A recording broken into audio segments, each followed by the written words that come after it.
صورة يندى لها الجبين فعلا.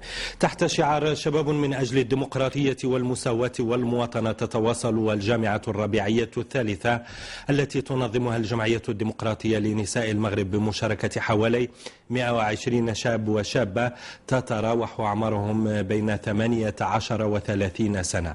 روبورتاج خالد نجدي وعادل بوسكري. جيهان حنان طالبة جامعية جاءت من سلا إلى بوزنيقة لتشارك إلى جانب 120 شابا وشابة في الدورة الثالثة للجامعة الربيعية، دورة تبحث موضوعات الديمقراطية والمساواة والمواطنة والتحولات التي يعيشها المغرب ولا سيما بعد المصادقة على الدستور الجديد. أتيحت لنا خلال هذه الدورة فرصة لقاء خبراء أجروا العديد من الأبحاث في مجال حقوق الإنسان.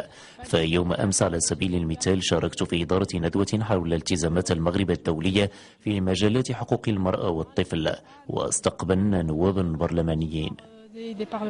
استفدت من هذه الورشه، من هذه الدوره التكوينيه في مجموعه ديال الحويجات، اهمها ان كيفاش ممكن اننا نغيروا التمثلات ديال مجموعه ديال الناس على المساله ديال المواطنه والمساواه والديمقراطيه. كذلك كيفاش خدمنا الان على واحد الحمله من ترافعيه من اجل قضايا ديال النساء، من ضمنها العنف ضد المراه، من ضمنها كذلك ان المنع ديال التجاره في النساء لدواعي جنسيه. الدورة الثالثة تريد منها الجمعية الديمقراطية لنساء المغرب التواصل مع الشباب وإثارة القضايا التي تشغلهم، وبيان الدور الذي يمكن أن تطلع به التكنولوجيا الحديثة في مجال تعميم ثقافة حقوق الإنسان. تتمثل أهداف هذه الجامعة الربيعية أولا في خلق فضاء للنقاش وتبادل الخبرات وتداول الشباب المنتمين لجمعيات ومناطق مختلفة حول موضوعات المساواة والمواطنة والديمقراطية.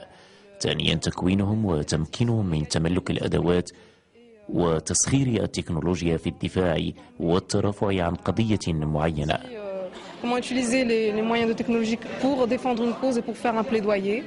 الجامعة الربيعية تسعى أيضا إلى مد جسور التواصل بين الجمعيات ودور وأندية الشباب، وتضع على عاتق المشاركين في دورتها الثالثة مسؤولية تكوين شباب آخرين، وذلك بهدف إشاعة ثقافة حقوق الإنسان.